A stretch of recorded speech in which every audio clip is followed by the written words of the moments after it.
Empire.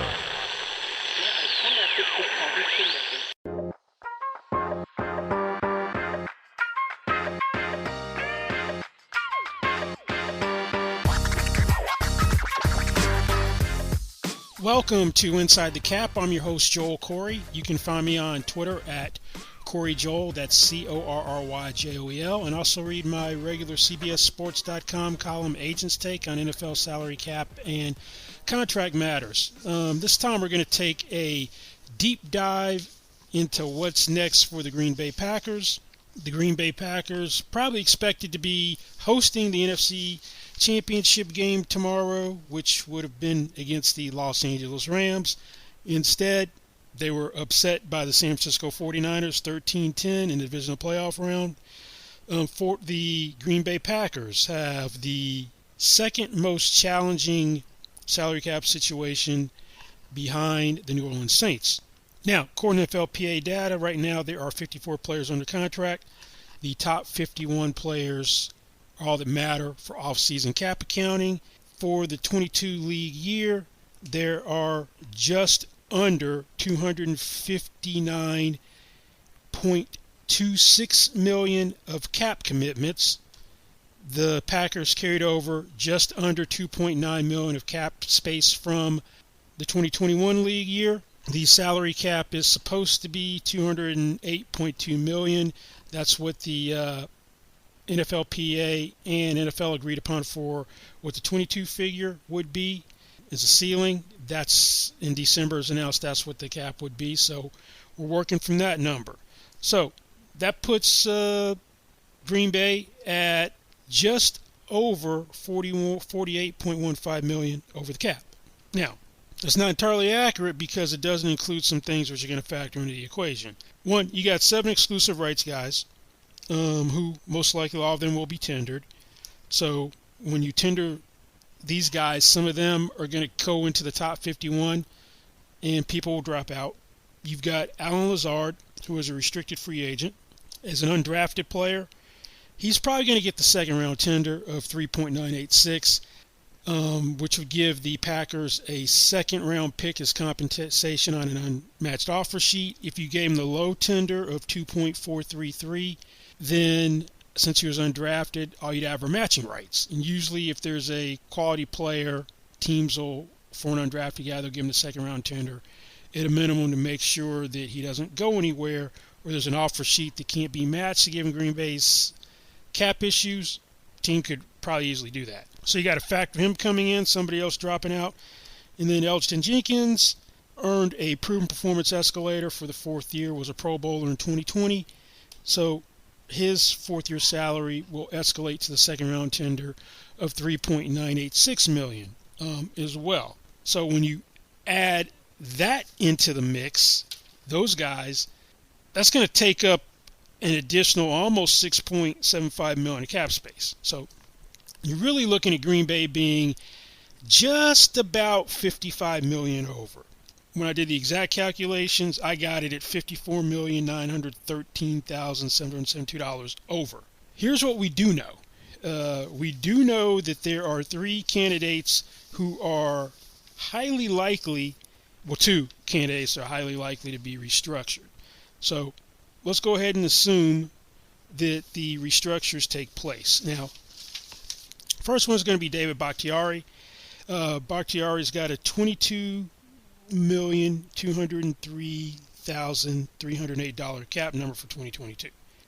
Usually when Green Bay does restructures, if there's per-game roster bonuses and a workout bonus, they leave those intact.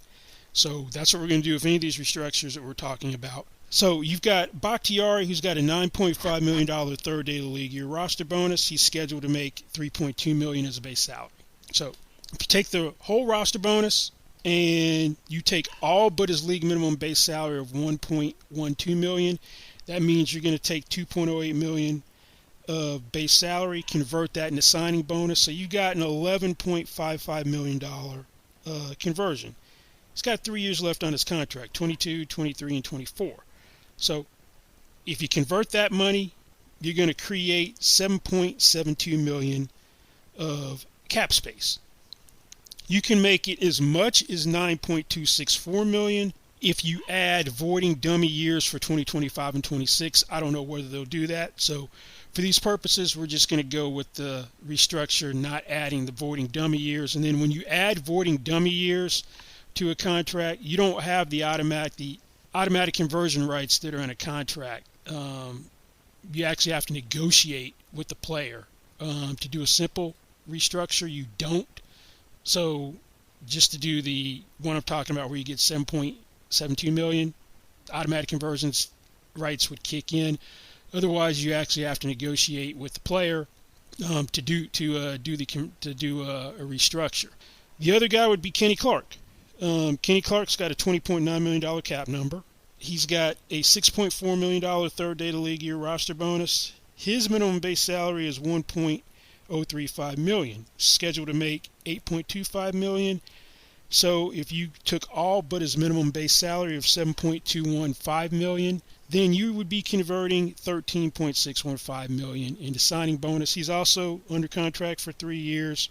So you would create $9,776,666 with the conversion for him. If you add the voiding dummy years, then it goes up to $10.892 million. Those two guys, I definitely expect Green Bay to go ahead and restructure. Now, one thing they could do with Jair Alexander, who is heading into his 5th-year option, I know he's someone you would extend. And let's say you can't get an extension done before the start of the league year. You borrow a page from what the New Orleans Saints did with Marshawn Lattimore. You're going to need his cooperation, but he's probably your franchise tag candidate next year, so you probably get help from Jair and his agent. Is the Saints added 4 dummy voiding years to the 5th-year option, and then converted everything except minimum base salary into a signing bonus.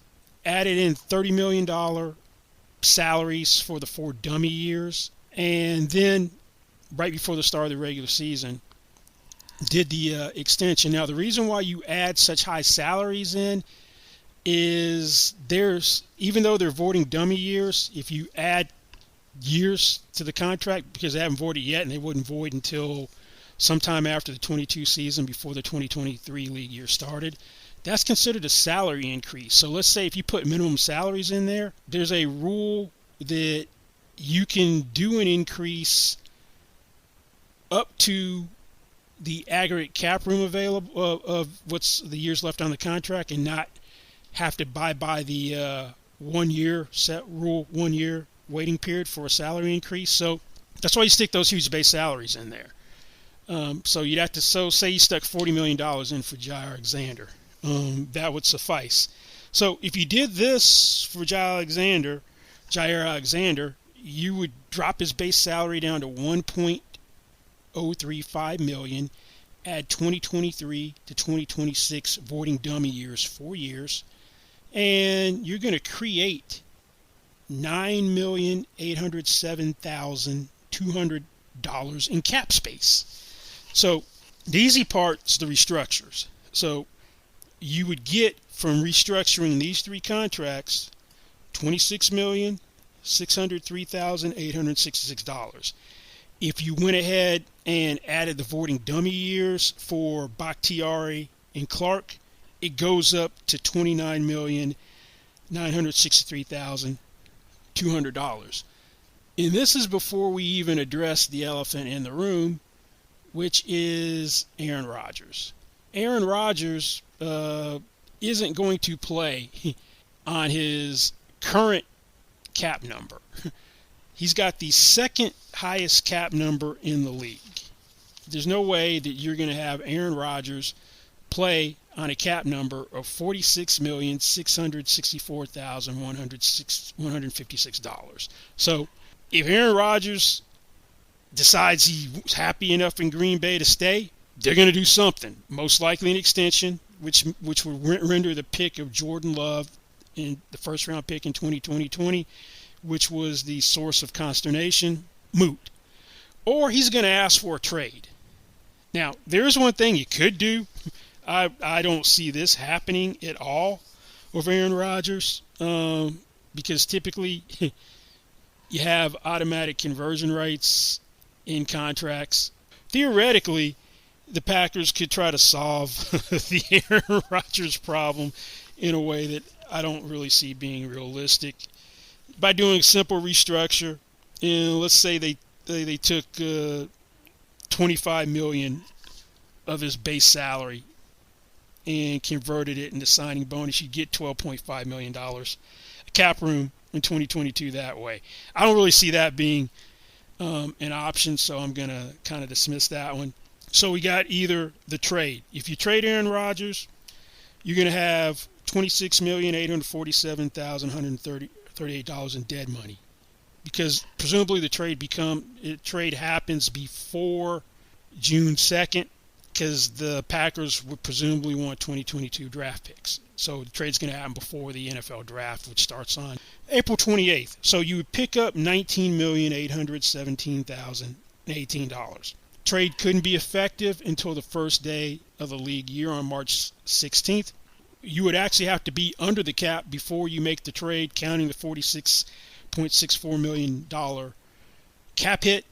Then you would pick up the $19.8 million in cap room when the trade's made. Now, and that gets to, if you're going to do an extension with Aaron Rodgers, how much cap room could you get? Aaron Rodgers has been someone who has been the highest paid player of his last two extensions.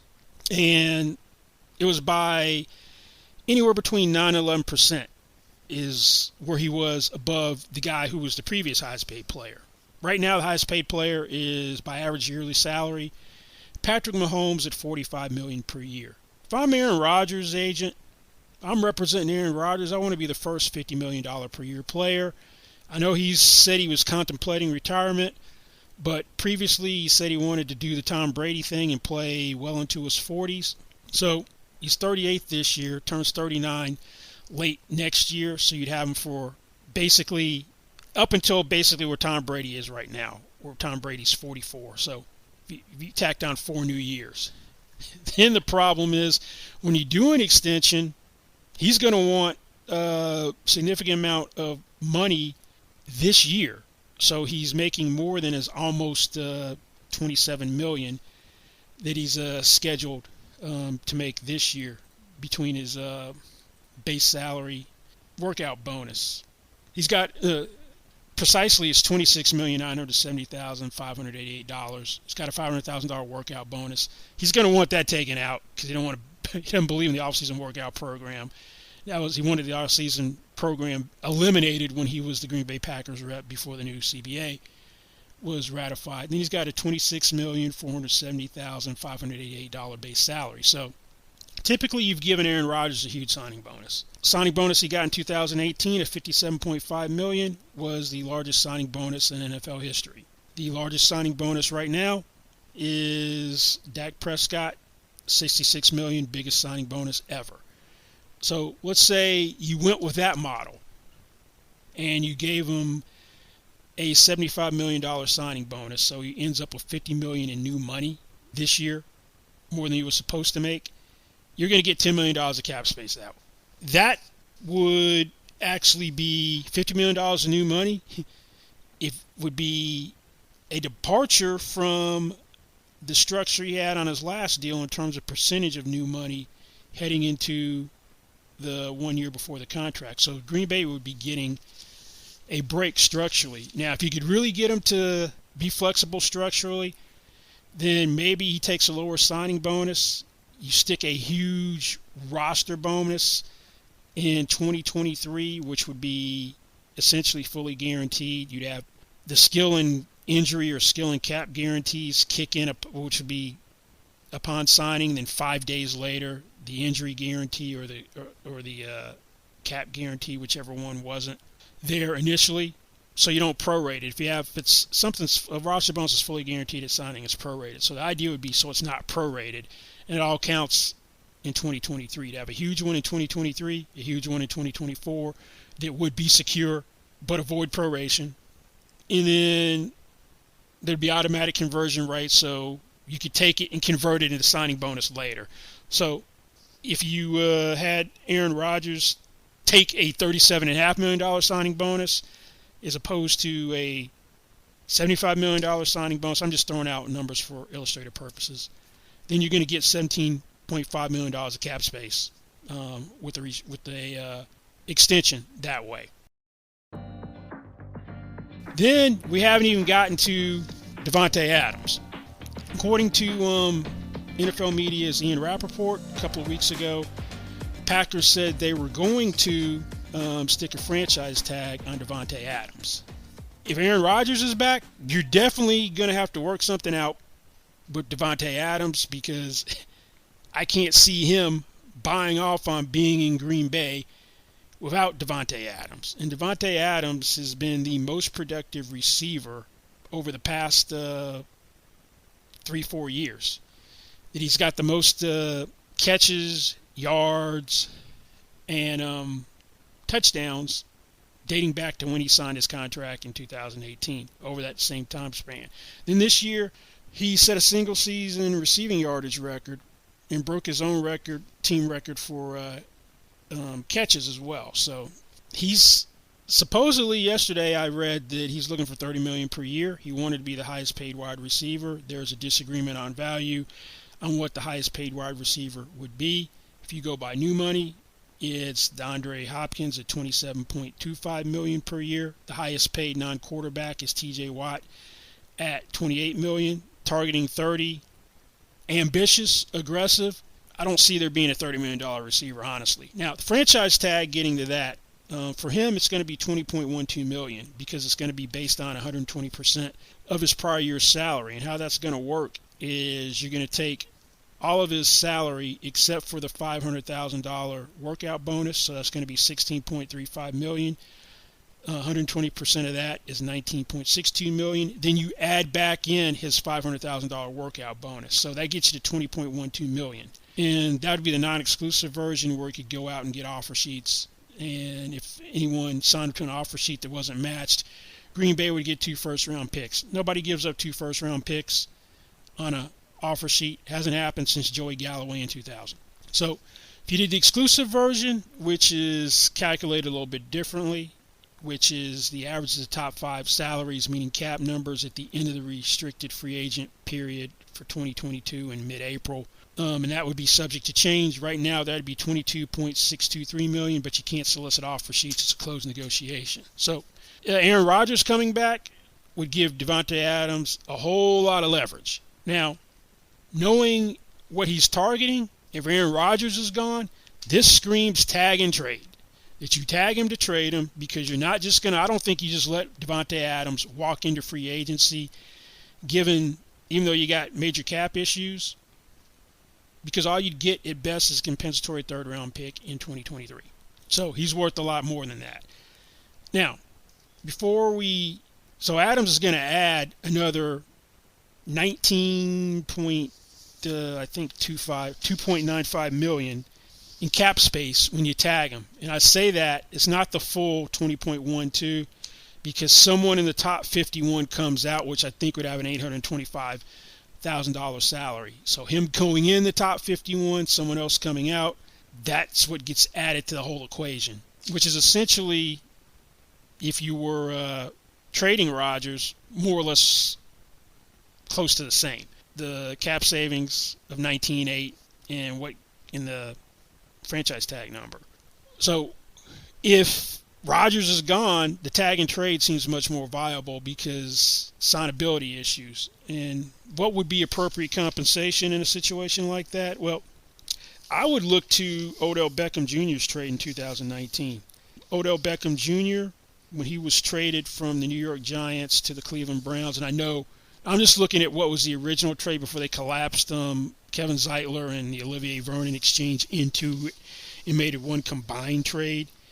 He went for a first-round pick, which ended up being 17th overall, a third-round pick, and Jabril Peppers as a player. So you'd be looking to get a first back, another pick, and that's a day 2 pick, and a player. A lot more than just letting him walk.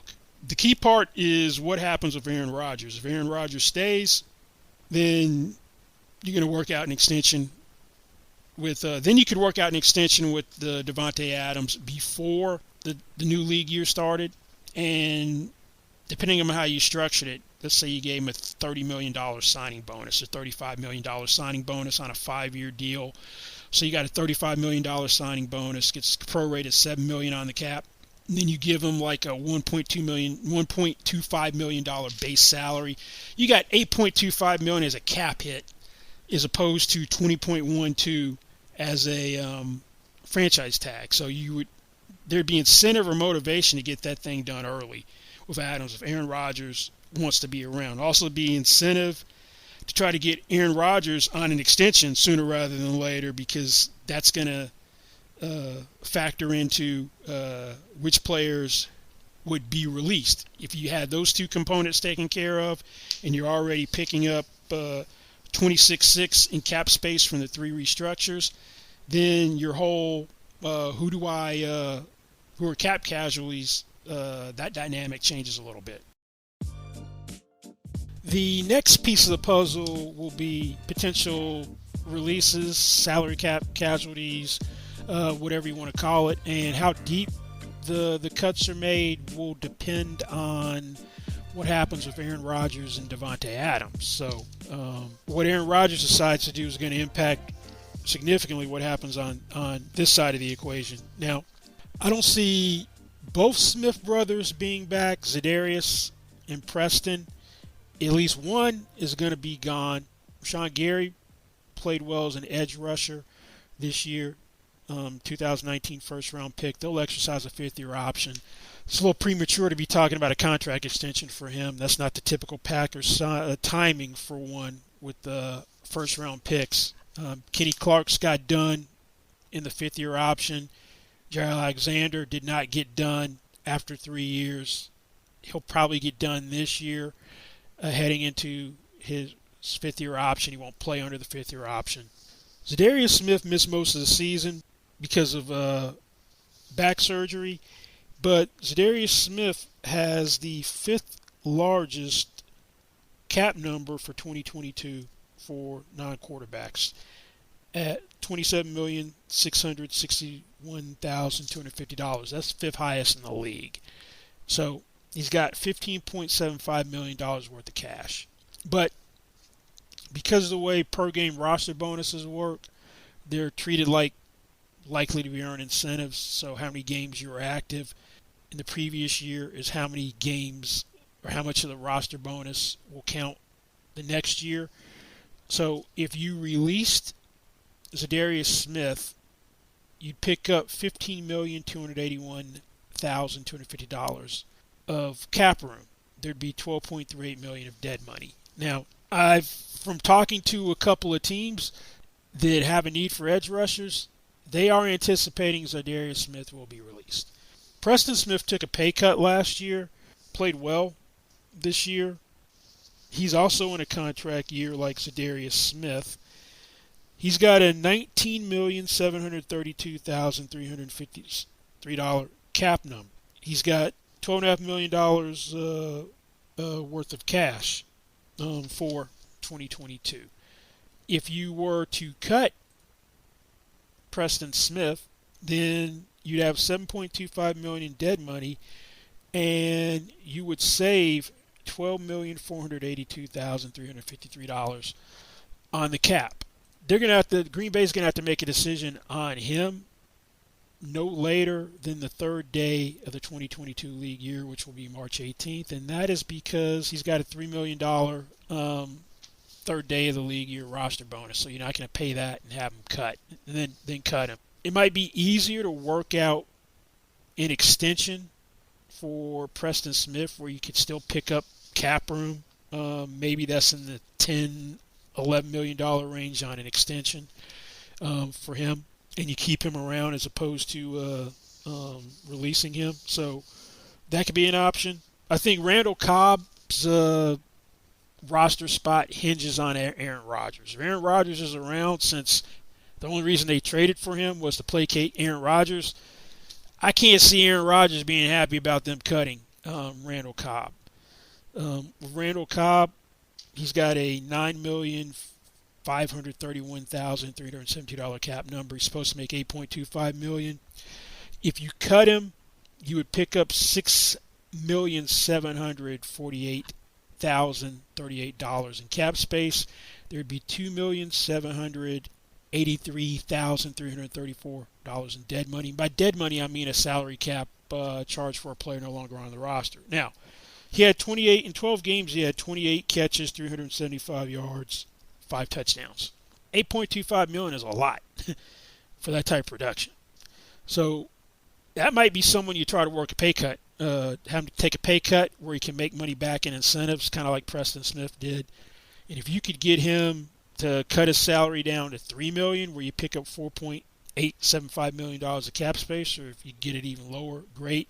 You could have not likely to be earned incentives starting at 30 catches and 400 receiving yards, because they didn't do that last year, and then have additional potentially for 40 catches, and also to be 2 tiers of incentives for catches at 30, 40, 50, 60, 70, 80, and then you go 400, 500, 600, 700, 800, 900 receiving yards. And that may be a way to go with him, particularly if Aaron Rodgers is around. Now, I have a hard time seeing Mason Crosby still being a Green Bay Packer. He only converted on 73.5% of his field goal attempts, 25 or 34. That was 28th in the NFL. He's got a $4.735 million cap number. He's supposed to make $3.4 million. If you release him, you pick up $2.395 million of cap room, and there'd be $2.34 million of dead money left. So he's probably a goner. At least one of the Smiths is gone. Mason Crosby, most likely gone. Randall Cobb, his roster spot depends on what happens with Aaron Rodgers. Now, Billy Turner could be on the bubble. $6.1 million of cash. Cap number of $9,202,500. If you released him conventionally, you'd pick up $3,392,500. There'd be $5.81 million in dead money. He would be a potential post-June 1 designation. Each team gets 2 post-June 1 designations once the league year starts, where you release a guy in March, you carry his cap number until June 2nd, and then you don't have the bonus proration from future years, which would be 2023 and beyond, accelerating to 2022. The future years become a 2023 cap charge. So in this case, you'd pick up $6.1 million, but it wouldn't be till June 2nd. You'd have $3.14 million in dead money this year, and then a $2.67 million cap charge in 2023. For Billy Turner. Mercedes Lewis is supposed to make $4 million. He's got a $2.08 million third-day league year roster bonus. So you have to make a decision on him. Who knows? He might retire. He's basically just a blocking tight end. He's got a $4.525 million cap number. You would save $2.95 million by releasing him, and there'd be $1.575 million of dead money with Mercedes Lewis. Then there are a couple other guys who you'd have to put in consideration as well. Adrian Amos is supposed to make $7.9 million. He's got $11.982 million cap hit. Because the dead money would be so much, $7.328 million, and you would save $4.654 million. He's a potential post-June 1 designation if you were to go that route. You'd have to carry him until June 2nd. You'd save $7.9 million on the cap, have $4.082 million of dead money this year, then a $3.246 million cap charge in 2023. Then there's Dean Lowry, $8.022 million cap number, supposed to make $5.85 million in cash. There'd be $3.988 million in dead money, and you'd save $4.034 million in cap space by releasing him. You got 2 post-U1 designations. He could be a post-U1 designation candidate as well. Save $5.85 million on the cap and have $2.122 million in dead money this year and $1.866 million next year. So we got 1, 2, 3, 4, 5, 6, 7, 8. Got 9 guys identified as potential cap casualties. Not all of them will be cap casualties, but all 9 of them being gone, that's potential $51,937,141 of cap space. So you're not going to cut all of them, but that's probably where the cap casualties will come from. You've already got, I'm going to assume that the Jair Alexander gets the Marshawn Lattimore treatment and they pick up the cap room with the 4 avoiding dummy years before they do an extension at some point, which will be, the injury this year is not going to affect his value. He's a $19 million plus per year corner on a long-term deal. But if you, as I said earlier, you restructure all three, that's 26.6 right there. Now, you've got what we would call 14 unrestricted free agents, and you've got Alan Lazard as restricted free agent who's going to get his tender. We'll talk about a couple of those unrestricted free agents, mainly Devonta Campbell. Huge steal this year. Free agent market wasn't what he thought it would be. So that's 2 years in a row he's done 1 year prove it deals in free agency. And he signed in June $1 year deal for $2 million with $500,000 in playtime incentives. First team All-Pro this year. Now, he played out of his mind relative to anything he's done in his prior years of his career. So he's not going to all of a sudden get Darius Leonard, Fred Warner, Bobby Wagner money where he's $18 million or more as an off-ball linebacker. What he needs is to be treated like the 2020 off-ball linebacker market as opposed to 2021 for free agents. The top deal in 2021 free agency was Matt Milano, and he stayed put. He went back to Buffalo on a 4-year deal averaging $10.375 million per year with $23 million in guarantees. So he's probably looking at that as a floor. And maybe the last 2 years in free agency are going to temper his expectations because it hasn't worked out well. But in 2020, you had 5 off-ball linebackers who got $10 million per year or more. Jamie Collins, Corey Littleton, Blake Martinez, Joe Sherbert, and Kyle Van Noy. None of them were approaching the Bobby Wagner, Darius Leonard, Fred Warner territory. He's probably the guy you'd want back most. Then one of the more remarkable stories to me is Rasul Douglas, because I don't think I have ever seen anything like what happened with Douglas this year. He got released by the Raiders in the preseason, then was quickly signed by the Texans. They released him. He goes to the Cardinals practice squad until he signed for league minimum of $990,000. And it's the prorated part of that for once Jair Alexander got hurt. He made $770,000 in 14 games. Had a knack for big plays in 14 weeks. Had a knack for his 14 weeks on the roster. Made $770,000. He had 5 picks, returned 2 interceptions for touchdowns, which is just crazy.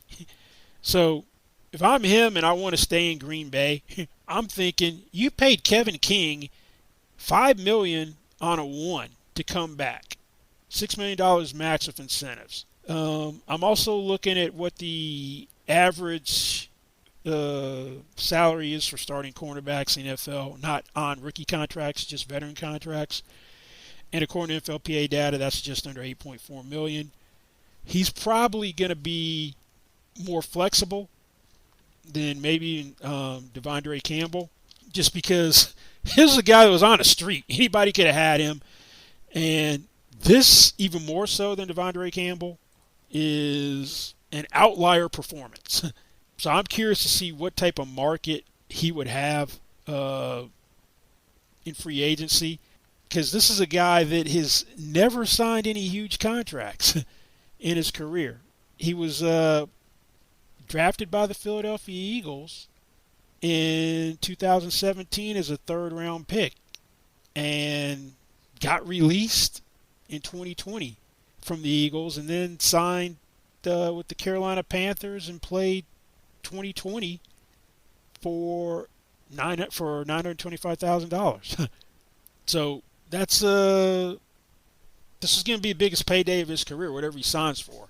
I'm sure they'd want to have him back, but it'll be curious to see what type of market there would be for Rasul Douglas.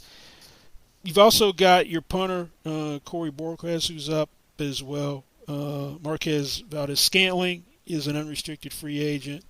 The interesting one is Robert Tonyan, because he tore his ACL middle of the season, was playing on a restricted free agent tender, 2nd-round tender. of $3.384 million. If you saw guys last year on a one-year deal signed from anywhere between $4.5 million and $6 million. Jared Cook, former Packer, signed a one-year deal with the Chargers, $4.5 million, maxed out to $6 million with incentives. And we saw Gerald Everett go from the Rams to Seahawks, $6 million, one-year deal, $7 million max through incentives. So maybe that's a range for him. But that's just to kind of give you the lay of the land for the Green Bay Packers and things you should look for in the offseason and how they're going to get under the cap. Because when you factor Devonta Adams and a franchise tag in, we're talking $74.2 million of an overage. But the first key thing is the Aaron Rodgers decision, whether he wants to remain a Packer, wants to try to force himself out for trade. I'm dismissing retirement. And let's say, here's another reason why I'm dismissing retirement. Let's say Tom Brady retires. So Aaron Rodgers is going to retire at the same time as Tom Brady, and they go in as first ballot Hall of Famers. And then Aaron Rodgers is playing second fiddle to Tom Brady at the Hall of Fame ceremony. So I also have a hard time thinking that Aaron Rodgers was going out on a 13-10 loss to the 49ers in the divisional playoffs when he didn't play well. And that, he admitted he didn't play well.